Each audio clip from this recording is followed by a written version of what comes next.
Hello, everyone. Welcome back. Another week. We got a full house tonight. Yes. Thank you so much for tuning in to Lex and the City Show. And it's the beginning of May. Happy first of the month. Get up. Listen, oh my gosh. And I forgot. I don't know how I forgot it was the first of the month until I went into Bank of America. Oh, God. In Largo, Maryland. Oh, God. Just like, Okay, so there's my reminder. How y'all doing tonight? Good. Got Miss Ty back, Miss Old Faithful with us, and she got her hoodie. Yes. Where'd you get It your don't hair hurt done? no more. Okay. It's called Matu. I don't know. But when did you get it done? About a week ago. About a week ago. Okay, yeah, I like that. It looks cute on you. Thank you. And then we have special guests in the building tonight before we, so let you, Fawaz over here on my right. Okay, and then we have Miss Latoya. Hello, everyone. Yes, okay, so we definitely going to be grilling these two at some point in the show today. But before we start grilling you all, we're going to just let you relax, just make it all light and fluffy, right, Ty? We're going to start off just kind of, talk about our week, talk about a current event, which right now the going topic is the Shea Moisture scandal, some people are calling it. So you know about that, right, Miss Latoya? Yes. Okay, and Fawaz, you the guy in the room, so maybe you don't know about it. You don't use Shea Moisture, right? But it's good to have it opinion, is. It really is. Yeah. So you can definitely chime in as we just, talk about it or whatever. You ain't got to be on mute. But yeah, so my weekend was good. It was definitely better than last week because I didn't have to work so much overtime. Even though I have some overtime coming up this week, but I see it hasn't hit me yet, so I'm good. How you been doing? I've been doing good. This week was just hectic, Okay. It was just a hectic week. Mm-hmm. I didn't accomplish all that I was set out to accomplish, but it's all good. Mm-hmm. Last week was a really good weekend. My little cousin is graduating from high school. Oh, nice. So it was really kind of sad because he's the youngest of the grandchildren, and it's like, oh my gosh. Mm-hmm. Oh my gosh, he is graduating from high school. From high school. Like, wow. Like 18 years ago, he was born when I was about to graduate high school myself. Like, it's just. So it's like bittersweet. It's very bittersweet. Mm-hmm. Yeah. So now you're waiting on the great grandkids. Somebody to have some great grandkids. My grandmother already got a whole bunch of great grands. Oh, okay. Not by me. So you'll be having some more graduations and stuff coming up there. In a couple of years. Okay. Because they're little. Okay. But okay. yeah. Oh, yeah. Well, that's good. That's exciting. Mm-hmm. See, I don't have, because what is it? I guess I will have a high school graduation coming up in a couple of years because my niece, Jade, will turn 16 this month, actually, May 25th. So then I'll be going to her graduation soon. But other than that, after that, it's her little sister. She's only going to be 5. So then I won't have any more graduations for a while. And it was like that at first. It was like two of my nieces graduated from like high school back to back. And then the other one graduated from middle school. Those they're not as important, but you still go and support, right? So to now have another one graduate from high school and then not another one for some years, I'm like, somebody else needs to just go ahead and go to college or something. So I have another graduation to go to. Speaking of college, of course, we're going to be talking about college later on tonight. So, so the Shea Moisture thing. Did you see the interview that he did? What's the guy's name? Did. Do you know? Okay, so you can speak on that because Donnell said that he saw the interview. I actually hadn't seen his interview. You sent it to Yes, you sent me his interview? Look. Oh, I sent you his interview right here. Oh, I didn't get that. His name is Rich Dennis. Okay. I Rich actually Dennis. didn't. Was that on the Breakfast Club? Yeah. Okay, right. Okay. But you didn't see it though? But I didn't see it. Donnell was kind of telling me about it. So you can, I saw him do 2 interviews. Okay. So, for those of you who been living under a rock and don't know what happened with Shea Moisture, they released a viral commercial. Mm-hmm. And in this commercial, there was only there were 2 or 3 white women and a very, very fair-skinned black woman who was probably mixed. I'm thinking she was mixed.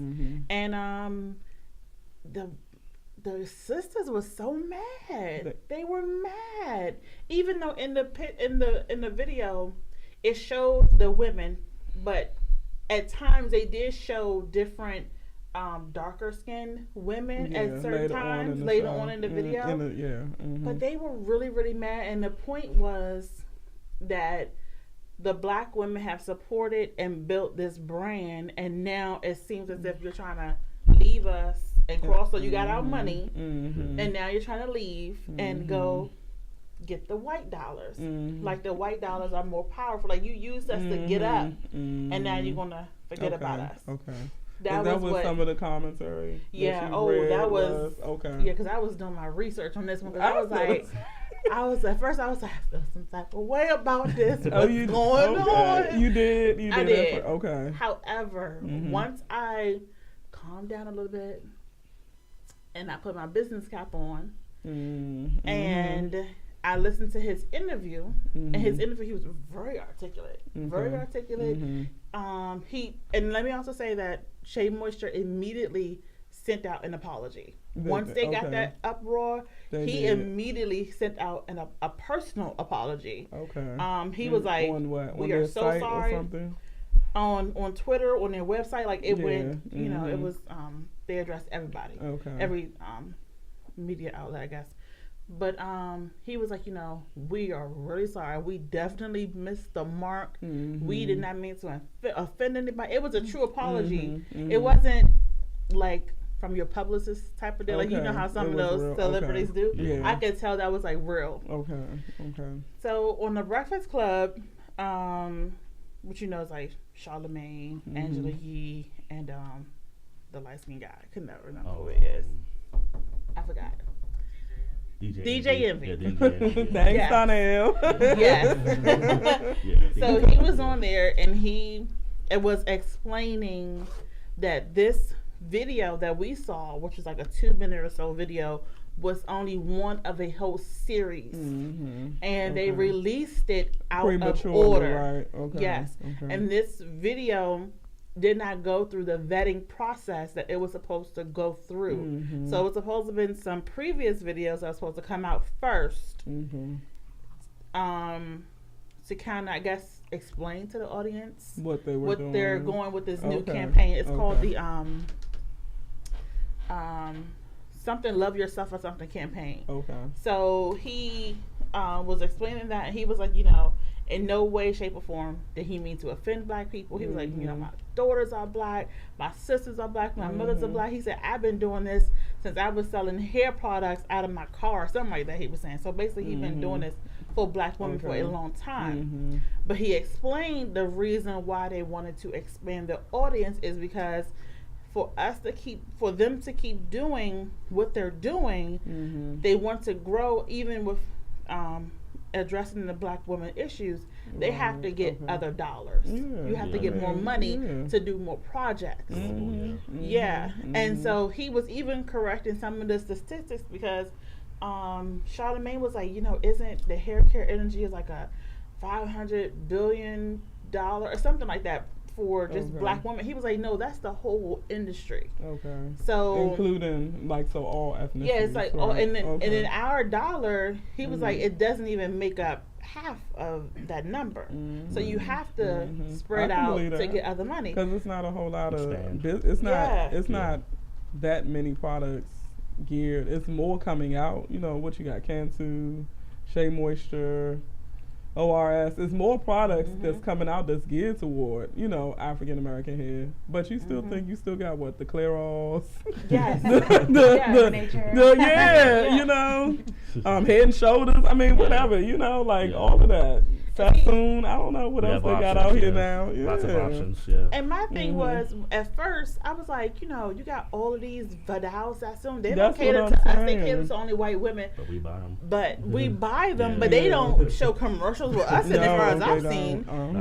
Exactly. So at first I was like, so why we gotta show commercials with them in it? But then when he explained it, I said that makes a lot of sense. But you also see other Suave and all them starting to incorporate black people. So it's kind of like, why is it okay for them to incorporate the other race, which is us, but we can't incorporate them? Okay. Well, how did you personally feel about the commercial when you first saw it, though? But guess what? Guess what I was not about to do?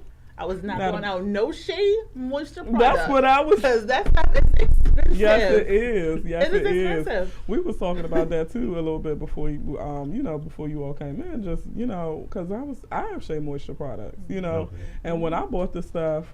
I mean, I went directly to their website. They might have had a little, I think that time they had maybe like a little 20% off or something, but I didn't even know they sold it in Target and all of that. I just know I had heard of them. I had got a little extra bonus on my check. It was like, let me just get some stuff. Right. And I bought a bunch of stuff, but I do like their products, I have some shampoos. I have a lotion, like an all-in-one kind of lotion that my godmother just, bought me and stuff like that. So I agree with you. I wasn't throwing away nothing either. And then I didn't even get a chance to really look too into it to just pick one side or another. But when I did see the commercial, which I ain't gonna lie, wasn't that long ago, I'd heard about it, but I hadn't seen it for myself.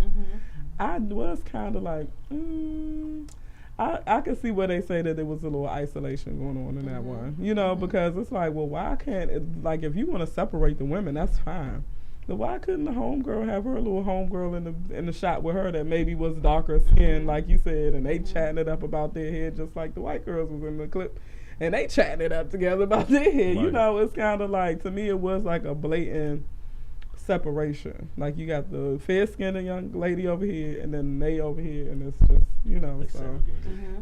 that's just kind of what I think they definitely could have done better with integrating all those ladies. It could have been just ladies sitting down having girl talk. Exactly. And the black girl saying, hey, I have this product, I think it could work for your hair too. Or they have a separate product that could work for your hair. Right. I think the segregation is I did. And maybe we're a little sensitive to it, but I mean, we might be a little sensitive. But they know that. My thing is, y'all know we sensitive. Like, it's all this racial stuff still going on between the police and people. Like, come on, you gotta be a little, so. And we have to forgive though. Like, we do. I mean, people were going in. They were threatening the lady who they say the marketing person but she on LinkedIn or something. Yeah, but he said she had nothing to do with this campaign. They just picked a person and was like threatening her. We're going to get your job. We're going to do this. We're going to. They went. Black Twitter. When they get angry, it's crazy. Twitter fingers. I think we just too sensitive sometimes. Yeah, we probably he was saying the same thing about him. He was like, "Come on, y'all, like pick your battles. Right? Like, what's going on here? What you think about it, Miss LaToya? Like, what was your opinion on them? Did you see the commercial? No, I didn't see the commercial. Okay. Look, that's why she a little quiet over here. Yeah, I just saw it like a few minutes ago. I can't really process everything. But I do notice that the lady of color was separate from everybody else. So I have to kind of watch it again to process it again. And maybe look at the interviews. I think I'm gonna go back now and look at the interviews and maybe just see how I feel about the brand after that. But I mean, I agree. You do have to kind of diversify. I mean, artists do it, they cross over at some point. Nobody just stays in the one lane, one box. You can't grow like that, So some people saying it's the crabs in the barrel mentality, all the time. But especially I think the thing is, I both can understand, but don't condone. I understand where it's like, Dad, can we get something that's ours, please? Can we get something that's ours, that's just for us, and then not only for it to be just for us, but for it to be just for us and on a good standard, like it's on a high standard, it's looked at as prime, premium, and it's not like, Blue Magic hair grease. You know what I'm saying? Like, that's prime. Right? Yeah, Blue Magic got a lot of us together. It definitely did. But it's like, Still do. I think that's what black people are looking for. Like, and that's one of my questions that were addressed tonight as well with HBCUs. Having our products and our things to be looked at as premium and be just for us. Right. That's a very touchy topic. thing. Yeah. Okay. Yeah. Do you think that's possible, or is there anything that you could think of that is still just for us? I guess it's a few things that's considered premium. Oh yeah. Well, he addressed that in his interview because he talked about how a lot of businesses, black-owned businesses, go out of business because they only rely on the black dollar, but the black dollar is not enough. If you really want to expand, you have to be outside of the box. So a lot of times we stick in that box. We stay in that box, and if I'm in that box, you're gonna be in that box too. Right. Yeah. You know, the cries in the world mentality. Yeah. Yeah, because that's true though. Especially if it's like the mom and pop, you know, like it's the, you know, it's like you said, small community, small network. You know, people don't want to help. They don't repost your stuff. You know, if they go to an event, they come with no money, and you know, I mean, it's just you said what they want the hookup. They want the hookup. All of that. So even the beach spot stores, the Mm-hmm. Asian beach spot stores are you know, people go there and buy stuff, but they're black owned. We don't go search those out. Yeah, you know, we don't really support those as much. And then, like you said, when we go, it's a handout, but you won't ask. But we want the Asian beauty supply store for a discount. You haggle their price, but you'll go to somewhere else. I'm about to say something totally not right. Thank you, Lord, for keeping my mouth. No, right? You'll go, you know, down the street and pay that extra $2, $3, $4. You know, or even if you do go to the regular our beauty supply, you get mad about the price. Yeah, that's what it's like, right. You know, people gotta eat. There you go. So, okay. Well, we gotta survive. Yes, we do. We do. You gotta stay together for the rest of your life. with everybody else, right? With me. I'm on welfare. You're gonna be on welfare too. That's the mentality we have, though. Yeah. Anything else? Yeah. You think you're better than me? Yeah. Because you want to grow, right? Because you want to grow and advance and prosper. Absolutely. What the Lord say? It is my will that you prosper and be in good health, even as your soul prospers. They don't want your soul to prosper. Oh my goodness. So look, speaking of, do we want to go ahead and crunch into this topic? Sure. Okay. Yes. The HBCUs, right? So you want to look at this sweatshirt, y'all. Does this look familiar at all? African American College. I think so. Yeah, it came out in the early '90s, and they brought it back, I think, 3 years ago. And who had it? The one that you reposted? They were the brand. Queen Latifah. They used to wear it like. Yeah, they used to wear it. I remember that. Yeah. Martin Lawrence. Oh, you do? You remember? Yeah, See, look, I had nostalgia. He's like old school stuff though. So that girl, that's it's coming back. Our '80s and our '90s has been well represented. Yes, it's coming. Yeah, it is definitely coming back. Cause I even seen my niece. I'm getting off topic, but she had the jeans with the patches. Yeah. On them. And I remember wearing a pair of them at her age, or just a little younger. Yeah. What? Now, even Fila is coming back. Oh, yeah. Like, wow. I saw people sporting Fila like they proud of it. Oh. And I'm like, okay, I'm gonna have to get my head wrapped around. I never liked I didn't even like Fila when Fila I was just out. gonna say that too. I had a pair of Fila shoes, and I was so happy with those Fila shoes. Was this the one you talking about the last show that your mom bought you? But then it wore out. Like my desire for it kind of wore off. You know. There was one pair that was popular. Was it Grant Hill? Yeah, Grant Hill. Yeah. He had those. They were Fila. Probably. They were black and white. I may have had those. Yeah, because they were like. They were bulky. Yeah, and then it was like, I don't know. Yeah, they were so long ago. Yeah. Like the only pair I don't like Filas. Okay. That's so funny. Oh my goodness, that's so funny. Well, talk about shoes, because that's the topic he could. I don't know, you into shoes? No. He could talk about. You know how guys are. Yes, he could talk about that Oh, the whole I'm the same show. way. I can talk You the about same way shoes. to the shoes, sneakers. Oh, Okay. Yeah. We're gonna have to make that another topic. Then we bring him back and y'all can just talk. Cause I'm so. We can talk about that with the black community too. Yeah. You got all these Jordans. Where your HBCU money at? That's there you go. Yeah. So let's. So you want to introduce what you do, like talk about what you do in relation to HBCUs. Alrighty. So can you talk about that on the show? I mean, I can. But Okay. I am an alumna, whatever, of HBCU, North Carolina Central University. Okay. In Durham, North Carolina. I'm originally from here though, and I went to Hampton University, so I have that experience as well. And I'm currently at the University of Maryland Eastern Shore. Oh, in school too. Okay. But I also work at a HBCU, Bowie State University. Boy, okay. So I've been yes. working there for 7 years, and I've been with the HBCU since I was 17 years old. So So- I have well Well-versed. yes, Yeah. and public, private, down south, up north, both sides.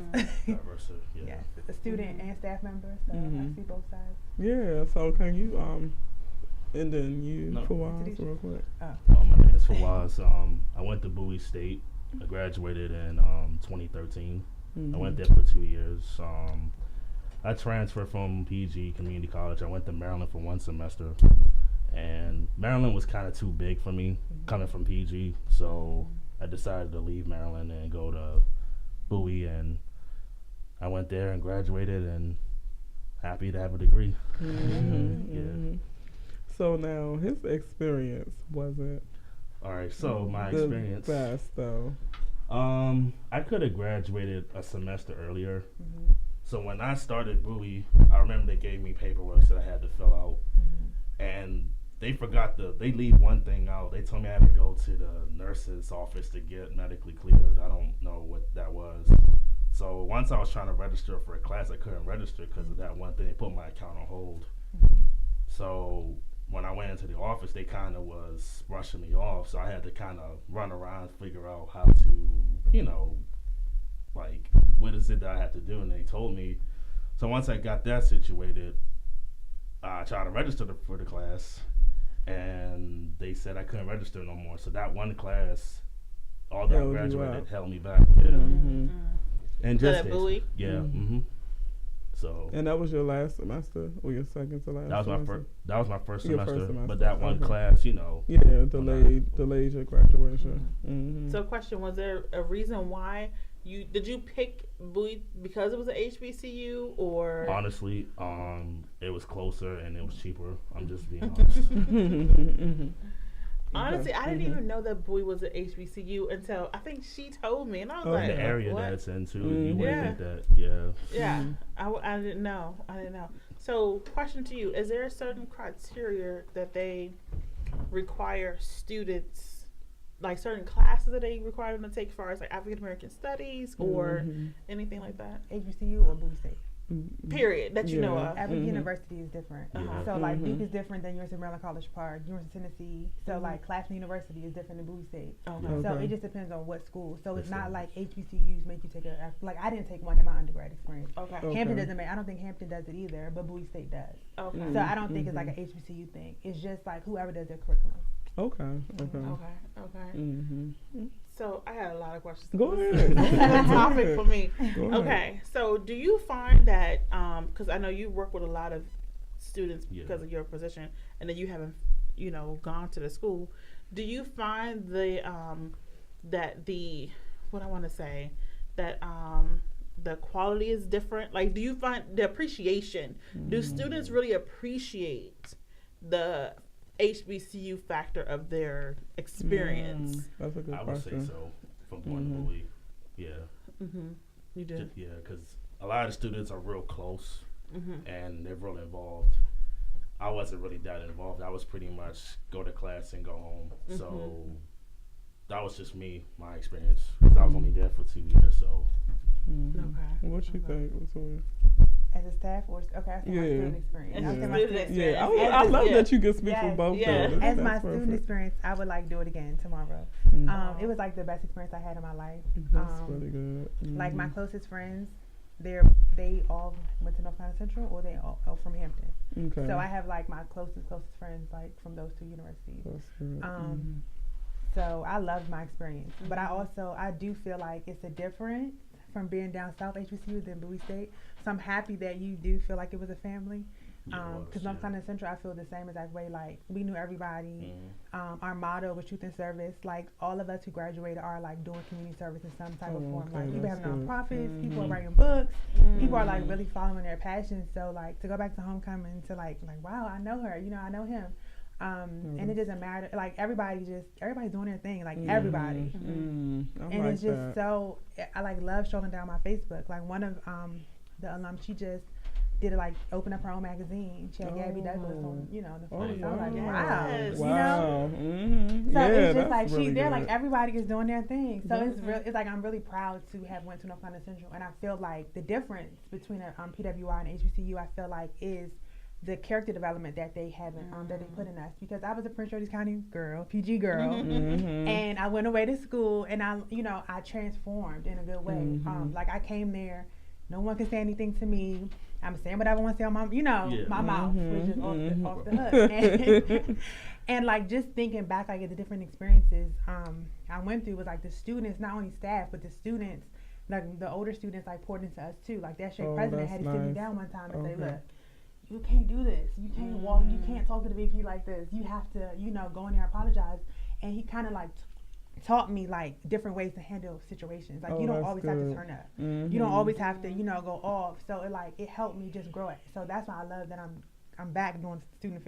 Working at a college. I'm like, wow. I see now that. you And get it to was do me. the same thing, yeah. I'm like, that was me. So I understand them a little bit better. And so like I don't, judge them. Like, oh my God, they acted. I'm like, okay, that was me. Let me help them, so we can grow.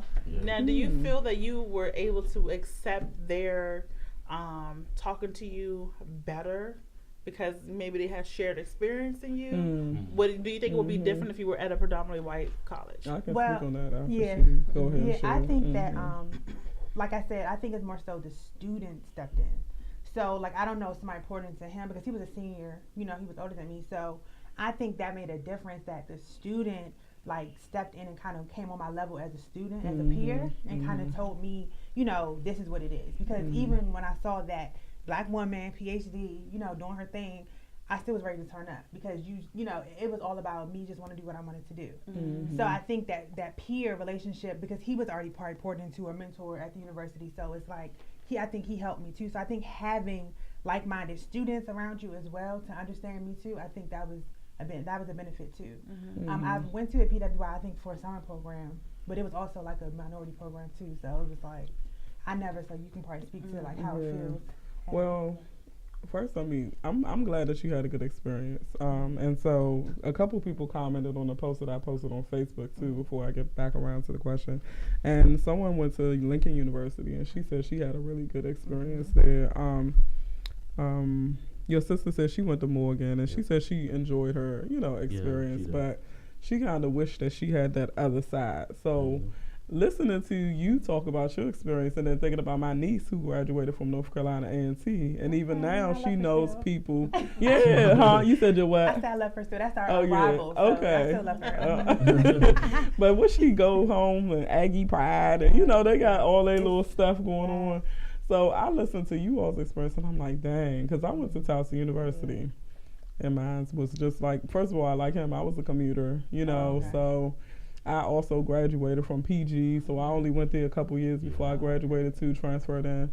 But it is a different experience. My most pleasant experiences was because I was in what's called the African Diaspora Club. That was the one activity, like club that I was highly involved in. But other than that, it was just in and out.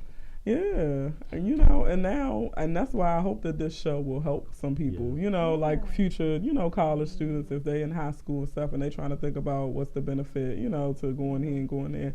I will say do your research, as much as you can, reach out to, people that are a little older that can like yourself can give that feedback to them.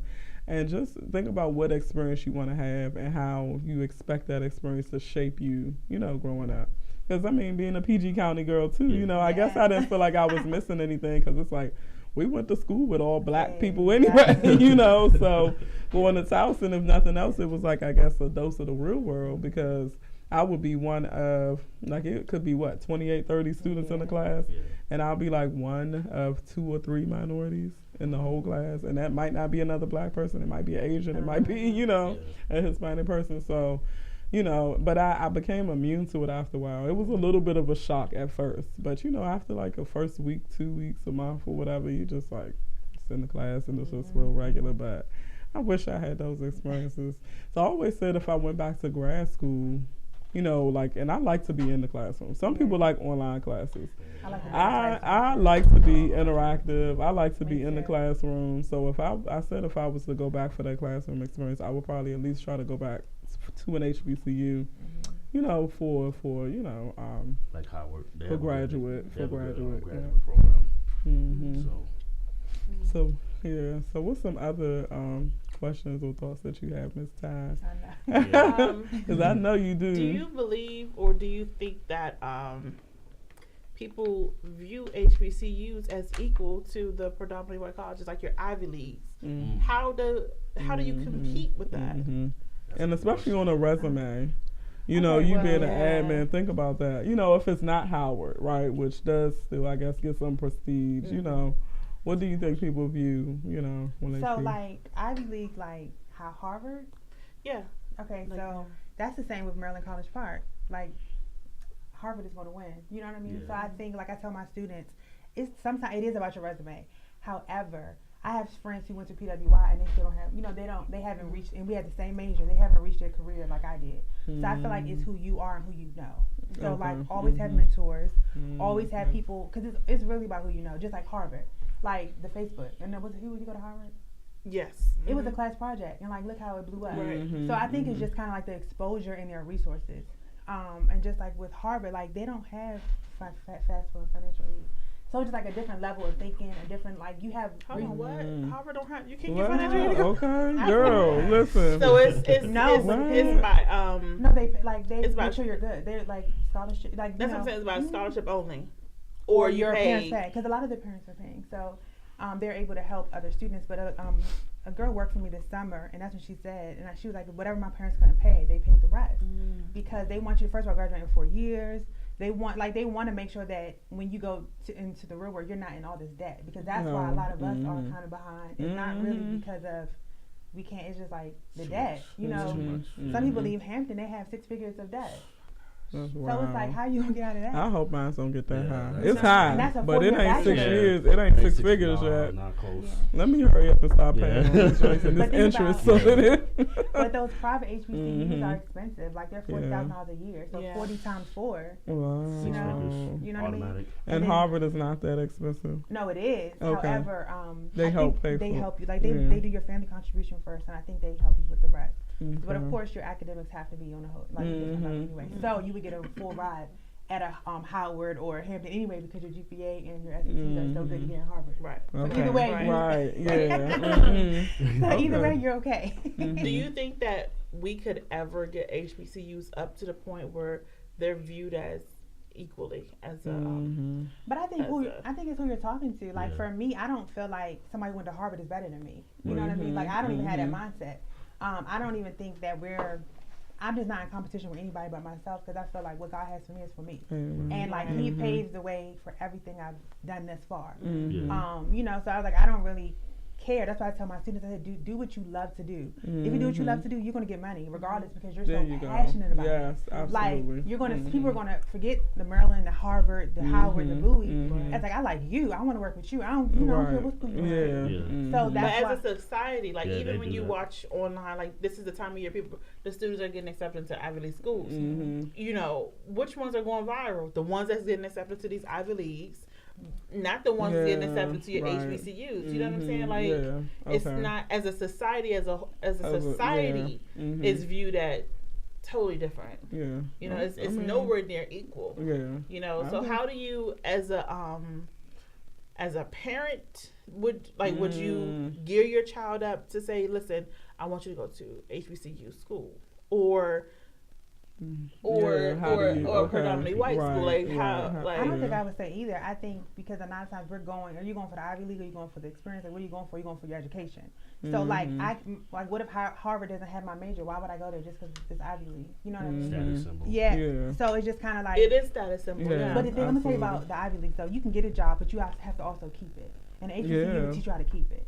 You know what I'm saying? So you can get Okay. there, Mhm. you know, but you have to stay in that job. So yeah, you may Mm. get that job on Wall Street in New York, but if your character or your personality, whatever, Mhm. doesn't match, you're going to be gone. Okay. And guess So that's what? I'm what you. gonna come through. Okay. Okay. Yeah. So that's you said you gonna come through. And I'm a stat, you know, Uh-huh. because I think at HBCU, like how you said, the runaround. That's the thing at every HBCU, you get the runaround. You know, but I feel like it is. I mean, it's bad, and that's why hopefully some staff members somebody should have grabbed you. First of all, start orientation to not let that happen, but. It slipped through the cracks, we make mistakes. But I think like it helps you with your endurance, like your endurance of like fighting back, because this world is not anything. Yeah. Like you have to work hard. So I feel like you having to go to the like finding the wellness center, finding this, finding that, and like it built you up to be like, you know what? When I get in the real world, I'm gonna like literally take over and make so. It kind of builds you up to kind of withstand certain things, because like even in my work experience, I'm like, what in the world? I can't go through this, but it's like I'm a fighter and I like get through it because I was my character was built once again like so it's like I'm able to handle certain things differently versus if I probably went to Harvard. Nobody there was pouring into me. So granted, I probably would have had my grades, but like would I find who I was as my identity? In that age of like 17 to 24, that's what we're doing. Some people after 24, you're trying to find out who you are, who am I, stuff like that. I felt like it took me a little while. Yeah. So like, if you don't have anybody, you're just at Harvard by yourself. Your resume look good, but then you're mentally probably dealing with other things. Right, that's true. I know from my experience when I, based off the runaround, it did make me like want to graduate. Like, hey, I gotta do this. Out of here. I'm done with this. Yes. I was on top of my gang cap papers. I made copies. I did everything. So you probably still do that now. That's really true though. Yeah. You signed a contract like, wait. Yeah. What it say? What I gotta do? And I don't know if PG kind of got you started with that too, but I know PG was okay when I went, but I was gonna say, but I had really good professors at PG, but I definitely, I did. I did not. I did not. I went to PG, and let me tell you, talk about the runaround, like. First of all, so it's not just HBCUs. No, it's not. PG was really horrible. PG was so horrible. Their admin and stuff. The cashiers. Now all of that kind of stuff. That's what I was gonna get to. The bursar's office and having to deal with them people, the advisors and all that. That's the stuff that frustrates me. And then they set you up sometimes to fail, and I feel like, are you getting extra money for me to not do right? They had me in classes. They had me in classes that I wasn't supposed to be in. That happened to me. But you're young. You're taking their professional advice, and then you find out you're taking 2 classes that you don't even need. And it won't transfer either. I graduated with I think 132 credits, and half the class I didn't even need. That was from PG, so most of it. So. Well, PG has done a lot. From what I've heard, they've come a long way. They're state of the art technology. I was gonna say just the way they built the school out. Is beautiful. It's a nice. Well, thank God for that. But I had to get up. I'm like, that's what made me. So I don't know if I went to Towson out of desperation, or because they accepted me, I don't, But I honestly, I'm not even gonna say all that. I prayed about it, and it was certain signs, and I felt the peace going in, and the way everything I found a roommate, and then I had a good room. I only had one roommate off campus, so I didn't know her, she didn't know me. She was black, I was black, but we got along, never had no issues. So even to this day, we still cool, So it was. I can't regret it. It was definitely, happened how it was supposed to happen, but. I wish I would have had that HBCU experience. But I definitely agree with what you're saying. And I don't know, they probably don't consider Towson Ivy League, I'm sure. But I'm sure when people see Towson University, and then my name, if you Google my name, Alexa Walker, a bunch of Caucasian little young ladies come out on Facebook. So I do feel like, thanks, Mom and Dad, for the name that you gave me, and for the fact that I went to Towson University. Because at least on paper, I don't look like a little black girl that wears long twists and and grew up in PG County. But it is about getting your foot in the door. It is about, like you said, that stick-to-itiveness, that endurance, and I guess that was something that I probably had prior to going to Towson. Because I'm not gonna lie, being in the classroom with some of my Caucasian counterparts. They would get to the end of the semester and not know what the professor's name was. And I couldn't understand that. Like, how do you sit in the class for 3-4 months and get to the end and then look over at me and be like, hold on, what's her name? because you got a question and you have no idea. And I'm like, where their you take on been? education is totally different. Yeah, Their take is they totally not? different. Yeah, because They're not here everything to be is handed. friends Yeah, with they none of that. Unless you come in the way of them getting their degree and all that other stuff, their take is totally different. Probably because their parents are paying for the tuition. Yeah, and they're being hard on them. And that's why they drink so much. That's they what they go, I was just thinking about that. They used to drink a lot. Stuff, yes. They would come to class hungover. a few of them, the guys and stuff. Because of the pressure. Yeah. Maybe. Kind of like on The Breakfast Club, the movie.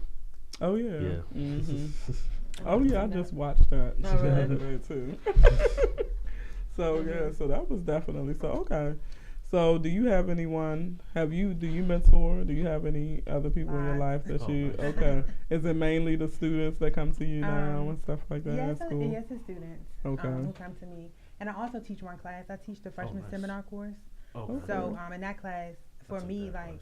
Yeah, I make it very personal because I want them to understand who they are and believe in themselves. Believe it or not, a lot of students deal with low self-esteem and depression, and it doesn't have a face, So I try to get to know who my students are, know their family background, stuff like that, what they're interested in. Like this year, I had a couple of students who were into what is it called? VCDMA, which is visual art. So they wanted to work in making movies and music, stuff like that. So I had a final exam. We had to read a book, a freshman year read. So the author came in, but they had to also create their own chapter. So the book was called A Lesson Learned. So he had different lessons in the book, what you would go through in college. So I said, okay, if you can create your own chapter, create one and then make a movie. They made a whole movie as freshmen. They're 17, 18 years old, and it's it just built up. And the author was there, and they showed it to them as a surprise. But it just built their confidence up. You guys can do whatever you want. So imagine if you're doing this as a freshman, how you should look as a senior. You know what I mean? So I think we just have to pour into them more because another thing with HBCUs, a lot of our students are coming from different backgrounds. So they're not like you said, parents paying tuition. A lot of parents have never went to school. They're first generation. We need financial aid, and then a lot of students may have they have to go home and work to help provide for the family. So they have to do that, and then some of them come in with kids. It's just a lot going on. Yeah, so it's a lot. It's the commuting thing can be hard because Bowie is not really in an accessible place. It's no metro. It's not. It's really not. Yeah. So my cousins went to Bowie too, actually. Yeah, it is. But it's not like DC Metro. Yeah, it's one bus every hour. Carrollton is hour away. It's too far. The Mark for Baltimore students is easier because it's right on campus. But for Prince George's County, Montgomery County, stuff no, it's not. Yeah, this is true. And the bus actually goes in the campus, but it just goes in that little circle and then goes back up. You gotta walk. You used to catch the bus up there? No, I drove. Okay. So it's just not, easy to kind of maneuver. But and it's small too. Yeah. So I try to get to know my students in the beginning, so they can try to I like that. So you said it's a freshman seminar course, and that's it's kind of like PG. Y'all have one too. Okay. Yeah. So is that every I guess semester you get a new batch of freshmen? So how does that every fall? Every fall. Well, okay. Actually, it is taught every semester. However, spring transfer is not. I mean, spring freshman transfer is not that big. Fall is the big session. So we had 900 students come in the fall this year. So, but in the spring it might be 200. If that. So it's really small. So I don't teach. It'll be one class, and I don't normally teach in the spring, but I teach in the fall all the time. Okay, good. I like that. Yeah. And can I ask? Do you get paid too? What's in my job description? Okay. Yeah, so, okay, for you to do it. Okay, so one way or another. Yeah, but when I first started, I've been teaching it for I think 5 years. Okay. Probably 6 now, but when I first started, I was volunteering because I was in a different role at the university, so it was free. I wasn't getting paid. But then I ended up getting a job. See, when you do stuff for free, people look at you, right? So I got, I got a job in advising. So then it was actually written in my job description, so I got paid. And then in my new position, it's in my position, but I just work with education students. So this will be the first time where I'm doing just education. So it's going to be fun too. You seem like you enjoy it, and that's so good that you took that time to give back and stuff like that. Yeah.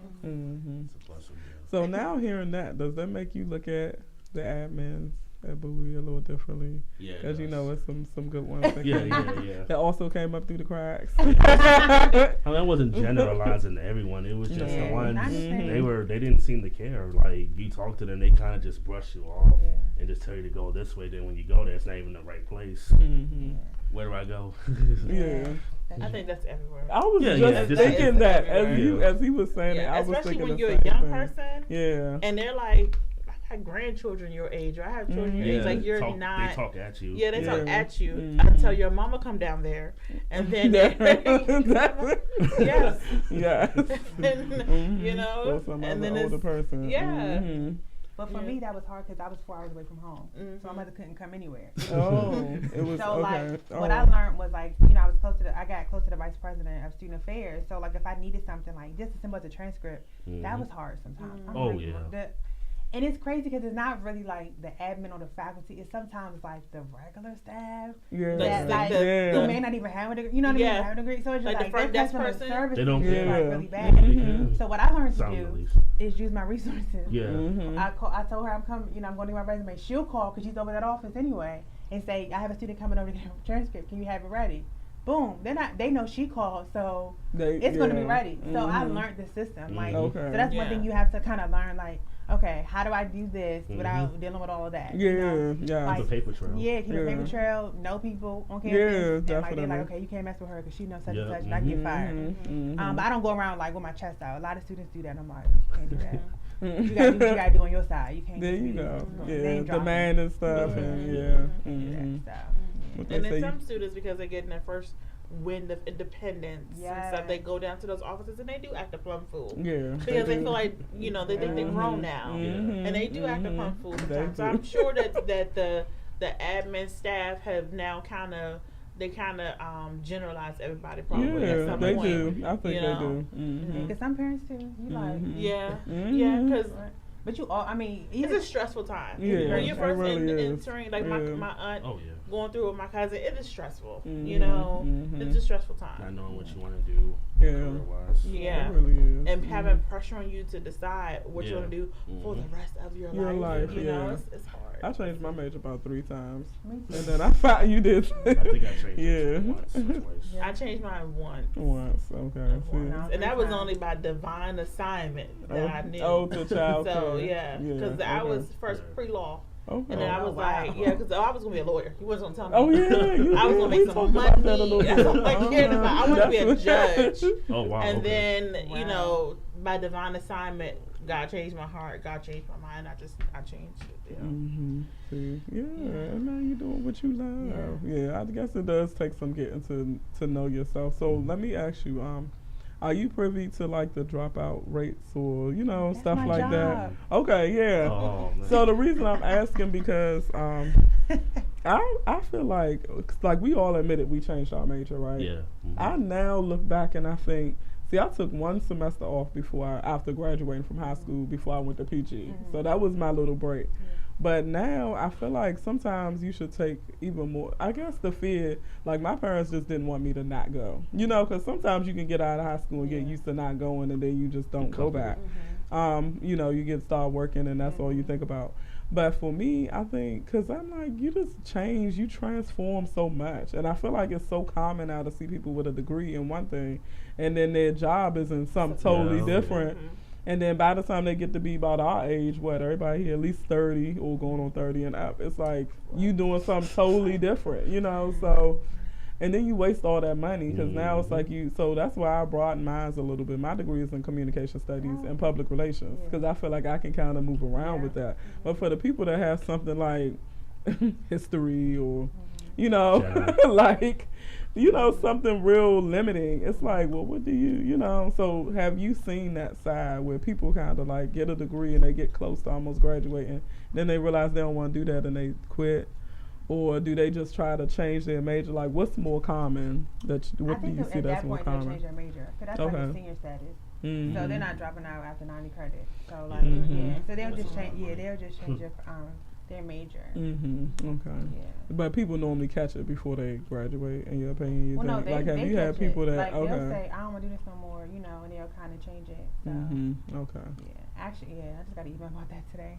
When somebody want to change their I'm telling you, because you I'm like, just what? learn and you go through all these experiences. You be like, what am I doing?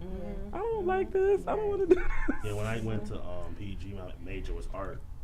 And I'm not saying that my teacher kind of discouraged me, but she basically was blunt and said that there was no money in art. So. But you could be in that one art, like, you know what I'm saying? Yeah, I mean, see, but then I know. was always into I law thought about that enforcement, too. so that's when I changed it to criminal justice. So, yeah. But I thought about that too when he said that. I'm like, dang, who was this adult person? See, maybe we should make that a topic too. Adults who shoot down people's dreams. All the time. You know, But I was also kind of discouraged too, in the sense, because like some of the students are like much better than me in drawing. So then I was like, oh. And then when she said that, I just put the icing on the cake. Oh gosh, but people were better than Michael Jordan. That's He true. didn't stop. Yeah, and he worked at it. And look at him. Yeah. Everybody, he's still making money off shoes. Re putting out the same ones. He just Okay, buying them again. yes. Absolutely. This is true. Just find your net. What do you guys say to the critics who say that the education level at a HBCU is not Up to par. Yeah, up to par. I don't At agree all. with that. Yeah, actually, my experience at Bowie, they had pretty good education academically. So, You felt like you learned. yeah. You got smarter. You were smarter. I mean, I learned a lot at PG and Bowie, so Good. yeah. I did. I- I'm fucking with you. Yeah. I mean, for me, I feel like it's the same. Like, I feel like we can. I think it's always a student. Like kind of like how their drive is, how they study, things like that. Because I know for me, I went to University of Tennessee, and that's a research one institution for the summer, and I took statistics with somebody who had a PhD in it. And I'm like, oh my God, what is this? And I got an A. You know what I mean? So it's just kind of like, you can still compete. You know, I was able to make good grades there too. Probably actually better grades than I did at, because it was just. I hate statistics though. I'm sorry. I love it though, which is I so used to hate crazy. statistics. I used to hate I took it. statistics. I think Oh I my took so God. many classes. That's why I like it. I think I Okay. took it twice in undergrad. I was a psychology major. That's why. Oh, then I went to a yeah, summer yeah. institution. Okay. Then in grad school I took it, and then I took it 3 times for my PhD. Okay, so you. So it's just kind of you like had to I learn need to and start love teaching it. the class at this point. And I think like at HBCUs, I think at HBCUs, some instructors who are black obviously are real hard on the students, and that actually pushes you more. I know I'm hard on my Yeah, So that's So good. that's a good Yeah, thing. But I think that you have that- to be. yeah. I think that for me would be the bonus of an Yeah, HBCU. that's it. Yeah. Because I would Exactly. feel like my professor got my back, Yeah. because he understands when I leave here, You I'm gonna have to work facing hard, something absolutely. that my competitors is not going to face. I have Yeah. to work twice as hard, Yeah. and I think that is the major difference Yeah. between a predominantly white school and a black school, because the professors are going to know the struggle that you're going to face as soon as you leave here. They've walked it, they've lived it, and they're going to prepare you for it. Exactly. Yeah. And then a lot of the professors went to PWI, so it's not like the Yeah. faculty went to HBCUs. Like they have different experiences too. So it's like they're bringing different, experiences. Perspective. Yeah, to the and it's not all black teachers. African American professors. There's Asian. There's overseas. There's like different type of everybody. So it's kind of like you're getting the same thing. And some of them have worked, or they still work at a PWI, and they work at Bowie too. So it's just kind of like so it's like you kind of get both of the best of both worlds actually, but you get that care because the setting is smaller. So like at College Park, you said it was too big. Like you're a number. Your professor don't know who you are. Like your freshman seminar class could be like 300 students. Mine was 30. Oh, wow. You get what I'm saying? So it's like, so I was able to like be intimate with my students to be like, okay, who are you? Like, and this is who I am. So it's like every time I see them on campus, I'm able to like connect with them. Like, how you doing? Like, what you doing now?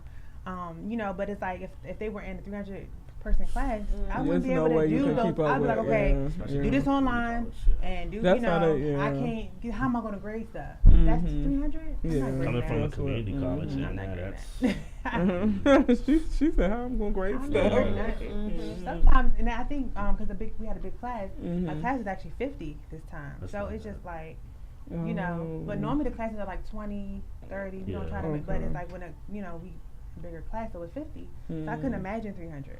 Right, no way. yeah, that would just be, that would be a lot. I'm You like, said what? everybody get an A. But a lot of times, did they have a teacher assistant in your class?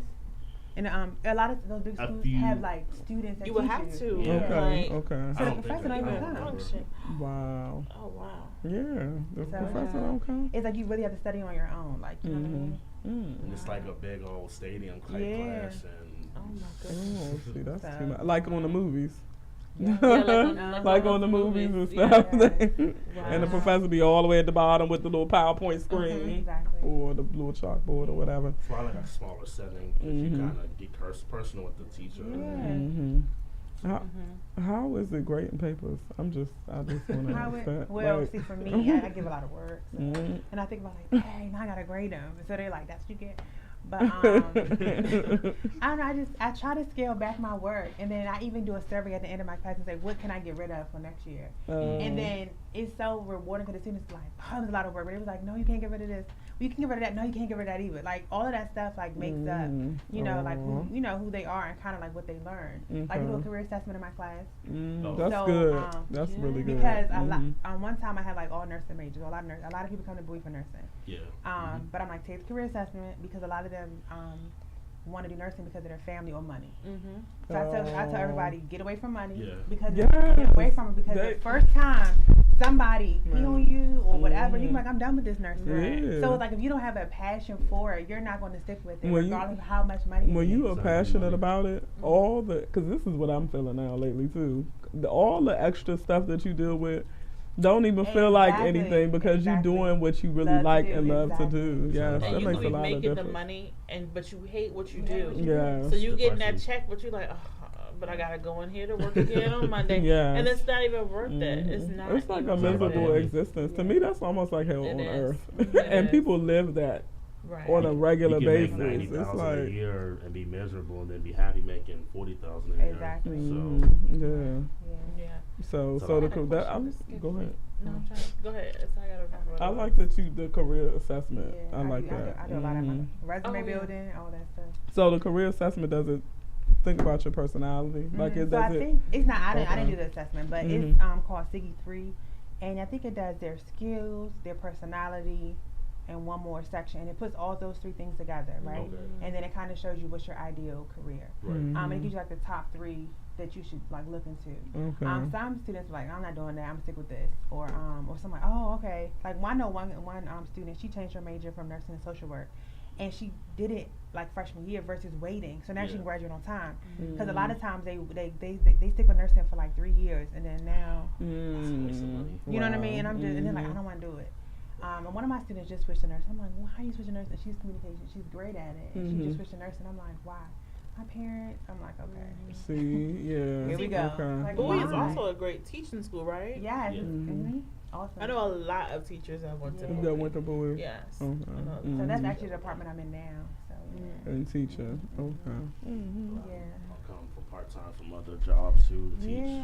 Mm-hmm. Like the social work program is good. Like a lot of their students graduate like in 4 years or 4.5 years, and they all go to get their master's degree.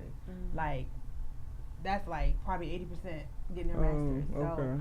it's beyond retention. It's like we're also going beyond to get more, you know, That's more good. education. And you said this is for social work. Yeah. So the Yeah. social work program is good. Mm-hmm. I know you guys say history, but history is really good at Bowie too. Like, It is, okay. yeah, because you can teach history, the new African American Museum. You know, it's different things in history. But you have to look beyond, like, you know, what you want to do. Yeah. Okay.